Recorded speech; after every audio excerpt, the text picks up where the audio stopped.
A estrutura proposta pela LDB, a Lei de Diretrizes e Bases da Educação Nacional, né, número 9.394 de 1996, ela passa a dividir a educação em dois níveis, né? A educação básica e a educação superior. Ela diz em seu artigo 21 que a educação escolar, né, se compõe em educação básica, formada pela educação infantil e ensino fundamental e ensino médio, e educação superior. Cada um destes níveis tem finalidades específicas, conforme apresentado no artigo 22. A educação básica tem por finalidade desenvolver o educando, assegurar-lhe a formação comum indispensável para o exercício da cidadania e fornecer-lhe meios para progredir no trabalho e em estudos posteriores. Então, a educação básica, como o nome já diz, é uma educação base, né? É aquela educação que é indispensável, que deve assegurar esse exercício da cidadania, que são o quê? São subsídios para que esse jovem consiga sair, terminar o ensino médio e progredir, seja nos estudos posteriores, como o ensino técnico ou o ensino superior, ou progredir no trabalho. Então, ter uma vida digna. Esta finalidade, elas devem ser coerentes com os pressupostos contidos na Constituição brasileira. Então, a LDB, ela tem essa base na Constituição de 88. Então, comparado com a LDB anterior, que é de 1971, tá? Esse doisinho aqui tá errado. Essa nova LDB de 96, ela define mais precisamente os conceitos da educação básica, incluindo a educação infantil até a educação média, né? O ensino médio. Na Constituição Federal é apresentado como ensino de primeiro grau, né? Que é o que hoje nós conhecemos como ensino fundamental, e o ensino de segundo grau, que é o ensino médio. Então, quando vocês ouvirem, né, às vezes as pessoas mais antigas falam ensino de primeiro grau, ensino de segundo grau. Então, primeiro grau equivale ao ensino fundamental e segundo grau equivale ao ensino médio. Aí nós temos a educação infantil que é de extrema importância no desenvolvimento da criança, tá? Ele é o primeiro nível da educação básica e tem como finalidade desenvolver integralmente a criança até 5 anos, completando a ação da família. Como nós falamos anteriormente, né? A família é responsável pela educação primária, né? E a educação infantil tem este papel de complementar esta educação primária, tá? Esta educação da família. A educação infantil, ela é dividida em creches, que são para crianças de 0 a 3 anos de idade, e pré-escola. A pré-escola é para crianças de 4 a 5 anos. Então, nós temos creche de 0 a 3 e pré-escola, o pré-1 e pré-2 de 4 a 5 anos. Aí, se nós compararmos a educação, a legislação anterior, né, a LDB anterior, a lá de 1971, nós podemos dizer que a educação infantil, a partir da LDB de 1996, que é essa que está em vigor até hoje, ela alcança um nível de institucionalização, que é a definição, né, em que há a definição dos seus fins, seus níveis, avaliação, formação de curso normal para seus professores. Então, nós devemos pensar, né, em entender que a partir desta nova LDB, passa-se a ter um novo olhar sobre a educação infantil. A educação infantil deixa de ser simplesmente aquele local em que são colocadas as crianças para que os pais possam trabalhar, para ser um local de aprendizado, né? Um local de extrema importância para a formação da criança de 0 a 5 anos. Há esta exigência do professor formado, do pedagogo, né? O que reforça essa importância, além de todas essas normas, né, que são criadas para a educação infantil. Então, é muito importante a gente entender esta importância, né, que a educação infantil, ela é a base, ela é o alicerce, né, da educação básica, ela é o alicerce da construção do aprendizado das crianças. Então, é de extrema importância. Não é só um lugar onde a criança vai para brincar, é um local onde a criança vai para aprender.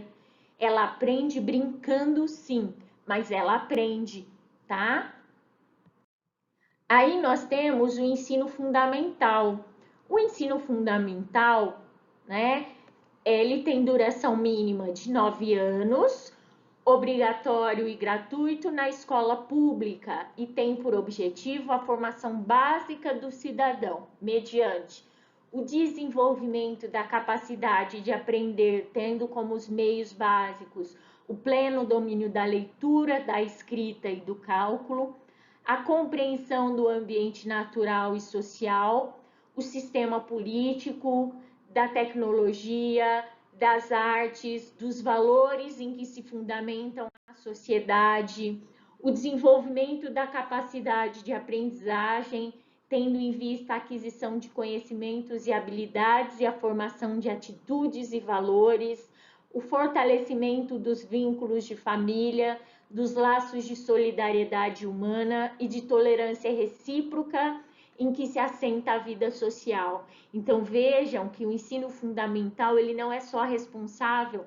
por aquele ensino, aquele conteúdo, né, aquele conceitual, não são só os conceitos, mas também os valores, as atitudes, esta formação ética, né, do cidadão. As atividades didáticas do ensino fundamental, elas devem seguir as seguintes regras. Então, deve haver carga horária mínima anual de 800 horas, distribuída em um mínimo de 200 dias letivos. Tá? O currículo deve ter uma base comum nacional a ser complementada em cada sistema de ensino e estabelecimento escolar por uma parte diversificada, tá? Que é exigida pelas características regionais de cada local. É facultativo o sistema de ensino desdobrado em ciclos, então não é necessário, né? É facultativo o sistema de ensino em ciclos. O ensino fundamental será presencial, sendo o ensino à distância usado como complementação da aprendizagem ou em situações de emergência, né? Situações emergenciais, que é o que nós estamos vivendo hoje, né? Na verdade, não só o ensino fundamental, mas toda a educação básica e superior, né, está sendo realizada à distância devido a este momento de pandemia. Então, está previsto na legislação em situações emergenciais que este ensino pode sim ocorrer à distância, como está ocorrendo. A jornada escolar no ensino fundamental incluirá um mínimo de 4 horas de trabalho efetivo em sala de aula. O ensino religioso é facultativo, tá? E se ocorrer, é em horário normal da escola. O ensino fundamental regular, ele será ministrado em língua portuguesa, sendo assegurada às comunidades indígenas a sua língua materna. Então, nas comunidades indígenas, é assegurada, né, o ensino na língua materna, na língua dessas comunidades, tá? A classificação do aluno em qualquer série poderá ser feita pela escola mediante avaliação, independente da escolarização anterior. Então, o aluno, ele, por meio de uma prova, né, ele não estudava, abandonou os estudos e quer retornar, por exemplo, né, ou ele nunca estudou, então é feita uma avaliação para verificar qual é o nível de aprendizado deste aluno para que ele possa ser enquadrado em uma determinada série, de preferência adequada à idade dele, tá? Então, nos estabelecimentos que adotam a progressão regular por série, o regimento escolar pode contemplar formas de progressão parcial. Então, o aluno ele pode passar, né, de ano parcialmente, carregando o que a gente chama, né, de dependências. Ele carrega a DP em algumas disciplinas de outra série, tá? Isso pode acontecer. Na parte diversificada do currículo, será incluído obrigatoriamente, a partir do 6º ano, o ensino de pelo menos uma língua estrangeira moderna, né? Aqui no estado de São Paulo, nós temos desde o 2º ano a inclusão da língua estrangeira, no caso o inglês, e há também os especialistas de artes e de educação física. A avaliação do aluno, entre outros critérios, deve ser contínua e cumulativa quanto ao seu desempenho, prevalecendo os aspectos qualitativos sobre os quantitativos e a dos resultados ao longo do período sobre o de eventuais provas finais. Então, os alunos, eles não devem ser avaliados somente por uma prova, sobre um único aspecto. É necessário que hajam vários tipos de avaliações, né? Não só uma prova final, né? E sim um conjunto de meios, de métodos para avaliar este aluno.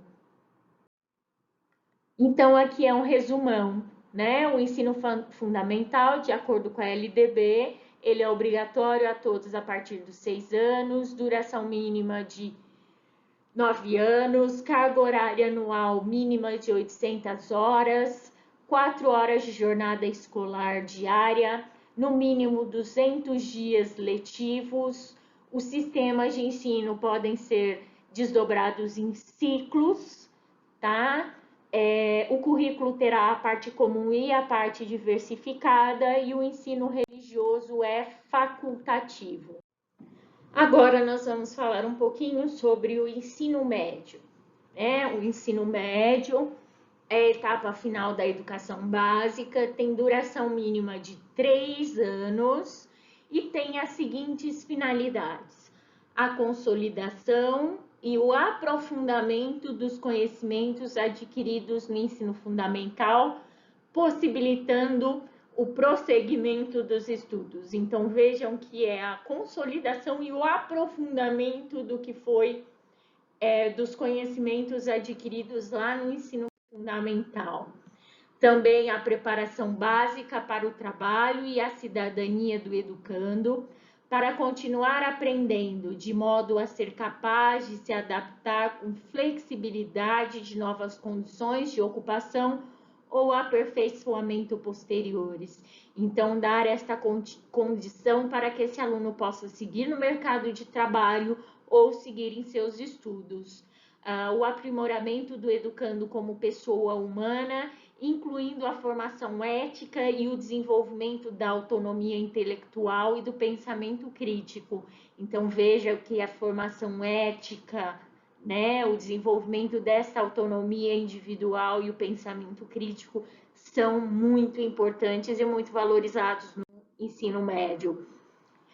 A compreensão dos fundamentos científicos tecnológicos, dos processos produtivos, relacionando a teoria com a prática no ensino de cada disciplina.